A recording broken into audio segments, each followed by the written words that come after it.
ஒரு வயது முதிர்ந்த மூதாட்டி ஒருவர் சாயியிடம் மந்திர உபதேசம் பெற வேண்டுமென்று நாள் கணக்காக பட்டினி கிடக்கிறார். மாதவராவுக்கு மிகவும் கவலையாகிறது.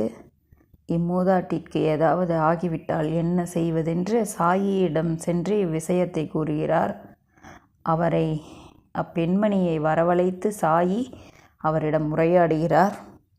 அப்பொழுது அவர் கேட்கிறார், எதற்காக இவ்வாறெல்லாம் செய்கிறீர் தாயே? என் குரு ஒரு புகழ்பெற்ற அவளியா, அதாவது சாயி என் குரு, கருணை கடல். நான் அவருக்கு சேவை செய்து செய்து களைத்து போனேன். அப்பொழுதும் அவர் எனது காதில் மந்திரம் ஏதும் ஓதினாரில்லை. அவருடைய தஞ்சத்தை விட்டுவிடாமல் எப்பாடு பட்டாவது அவருடைய திருவாய் மொழியாக ஒரு மந்திரத்தை பெற்றுவிட வேண்டுமென்ற பேராவல் எனக்கும் இருந்தது. ஆரம்பத்தில் அவர் என்னை 2 பைசாக்கள் மாத்திரம் கொடுக்க சொல்லி கேட்டார். உடனே நான் அந்த 2 பைசாக்களை கொடுத்து மந்திரம் வேண்டினேன், பிரார்த்தனை செய்தேன். என் குருவோ பூர்ண காமர். அவர் எதற்காக இந்த 2 பைசா கேட்டார்? சிஷ்யனிடம் காசு கேட்பவரை நான் எவ்வாறு ஆசையற்றவர் என்று சொல்ல முடியும்? ஆனால் இம்மாதிரியான சந்தேகங்கள் ஏதும் வேண்டாம். உலகியல் ரீதியில் அவர் பணத்தை விரும்பவில்லை. விசுவாசமும் பொறுமையுமே அவ்விரண்டு பைசாக்கள், வேறெதுவும் இல்லை.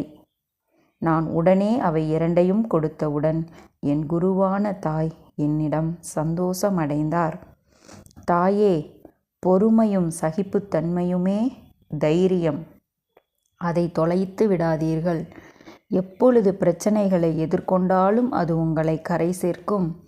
இந்த சகிப்புத்தன்மைதான் ஒரு மனிதனிடம் இருக்கும் ஆண்மை.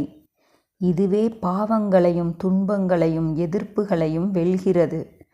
இதுவே விபரீத சம்பவங்களை சாமர்த்தியமாய் தடுக்கிறது.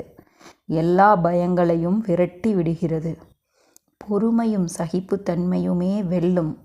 விபத்துக்கள் பல திசையிலும் வந்தாலும் இந்த சகிப்புத்தன்மையால் அவை பயந்து ஓடி போக செய்யும். முன் யோசனையில்லா விவேகமின்மை எனும் முள் குத்தாது.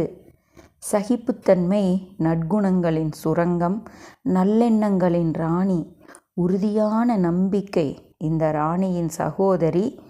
இவை 2ம் உயிருக்குயிரான சகோதரிகள். சகிப்புத்தன்மை இல்லாத மனிதனின் நிலைமை பரிதாபகரமானது.